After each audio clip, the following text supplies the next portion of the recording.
friends, welcome back. This is Trina, and today I will be showing you the setup of the 2022 yearly pages in my everyday writing journal. So the notebook that I'm using is the same as the current one that I have. This is a Limelight dot grid notebook in the color shimmering silver, I think. I just placed a ribbon here for deco and stuck in an albedo sticker from Nanimo Creative, and it's the same brand. I have used this notebook previously as a sketchbook, but since that I have abandoned that idea and it's such a waste since there is still so much pages left here, I decided to make this my everyday writing journal. I have flipped through this previously in my video about my planner stack for 2022. I will link it up above if you haven't seen that one yet. And so I have pre-sketched my yearly pages, and as always I will speed through the setup part and I will talk to you when the pages are done.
is the setup part of the video. Now I will be explaining all the pages that I have set up for 2020. We have here on the left my very first collage page for 2022.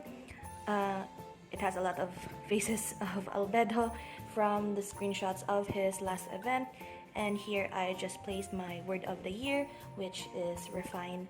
It's in the aspect of refining my skills as a creative person and wanting to improve on my style and anything that is related to creativity and art in my life.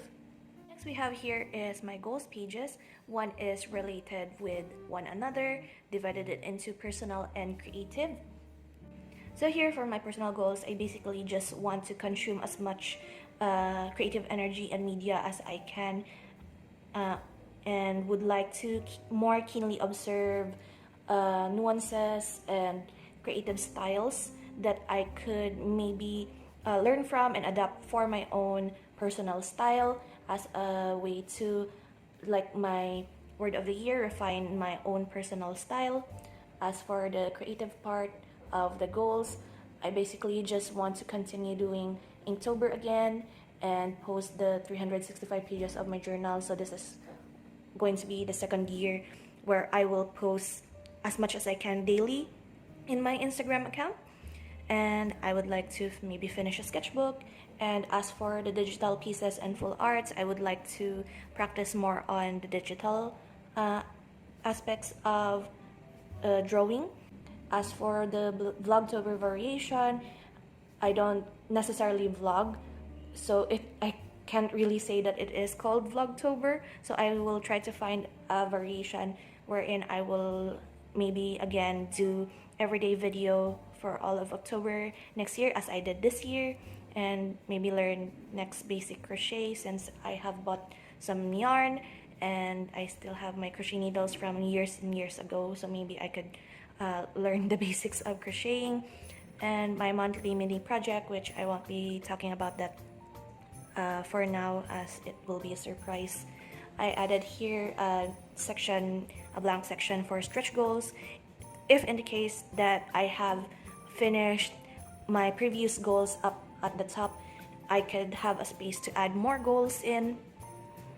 And here to the side, I only have my Instagram and YouTube followers, subscriber trackers. My biggest goal, I guess, is 5.5k on Instagram and 200 here on YouTube. It's still quite far, but I really hope that I'll get to that point in 2022. Next page we have here is super boring but super useful for my case. Here I'll just list all the YouTube videos that I have posted in 2022. I might need another one of this if ever I will really push through the Vlogtober series for 2022. So this might need an additional page, but for now I'll just leave one. It's very basic. I'll just write the title and when I post the video. And here is just my purchases tracker for 2022. I have here just the date, what I bought and the amount. Mostly this is for the purposes of me checking whether or not I have spent so much money on in-game purchases, especially in Genshin Impact. I have been purchasing monthly packs and I haven't kept track of how many I have already purchased in 2021. So for next year, I wish to know when I actually buy the monthly packs. Next here is another empty page, but I just titled it here A Year in Artworks. So I will be printing out a small, like a thumbnail piece of the digital art that I will be doing, like a favorite for each month. I will stick that in here and place the month at the bottom. And here is the last part of my yearly pages set up. I cannot really recall where I saw this layout of a monthly.